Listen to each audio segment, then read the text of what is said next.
Direkta at malaman ang ulat sa bayan ni Pangulong Ferdinand Marcos Jr. ngayong taon. Gaya ng inaasahan, iniulat ng Pangulo ang resulta ng inumpisahan niyang kampanya laban sa korupsyon. Ilang matataas na opisyal ng gobyerno ang nakasuhan at kakasuhan, mga kontraktor at mambabatas, kabilang na ang kanyang pinsan. Aabot sa 25 bilyong piso na pondo ng bayan ang nabawi na ng pamahalaan. Ayon sa Pangulo, tuloy pa rin ang pagkakaso. Kaakibat ng mga naisampang mga kaso, tiniyak ng inyong pamahalaan na mababawi mula sa mga nagsabwatan ang nakuha nilang pera ng taong bayan. Kaugnay ng gulo sa gitnang silangan, mahigit 100 Pilipinong naipit sa digmaan ang natulungan na at patuloy na inaalalayan para masiguro ang kanilang kaligtasan. Napanatili rin ang pamahalaan na sapat ang supply ng langis kahit may krisis.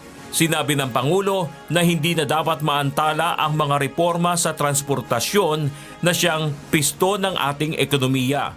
Bukod sa tuloy-tuloy na subsidiya, paigtingin pa ang paggamit ng electric vehicles, bubuksan na ang dagdag istasyon ng tren at mamadaliin ang mga proyektong kalsada para sa mga pasahero at motorista. Kaya hinihiling ko ang suporta ng buong industriya upang mapaandar na natin sa lalong madaling panahon ang ating minimiting modernisasyon ng mga pampublikong sasakyan. Titiyakin natin na magiging makatao, magaan at makatarungan ang pagpapatupad nito. Tulad ng aking nabanggit, dapat mataas ang kalidad, matibay at maghahatid ng pangmatagalang ginhawa sa taong bayan ang lahat ng pampublikong infrastruktura. Upang maiwasan ang malaking problema, nais ng Pangulo na isulong ang alternatibong mapagkukunan ng enerhiya gaya ng nuclear at ang makukuhang gas reserve mula sa Malampaya. Pushing the envelope further, perhaps it is time for us to revisit nuclear energy production. We are confident in its capacity to reinforce our energy security and to bring down the cost of electricity in our country. Titiyakin natin ito ay ligtas.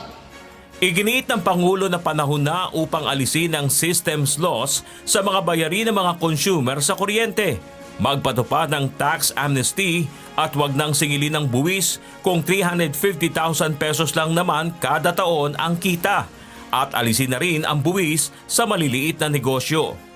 Kinikilala ng Pangulo na kailangan ng proteksyon ng mga mag-aaral sa gitna ng mga karahasan, lalo na ng kanilang mental health, kaya dagdag 10,000 counselors ang isusugo sa mga pampublikong paaralan. May pondo na rin para sa mga scholar ng Pangulo sa mga barangay at mamadaliin ang pagtatayo ng libu-libong classrooms na naiwan pa.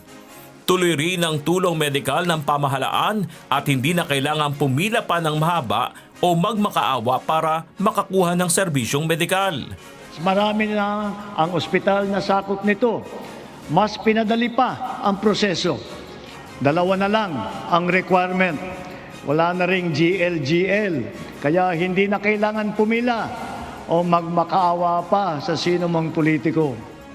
Bagaman kontrobersyal, positibo ang pahayag ng Pangulo kaugnay ng Fax Silica Hub na anyay lilikha ng maraming trabaho para sa mga Pilipino.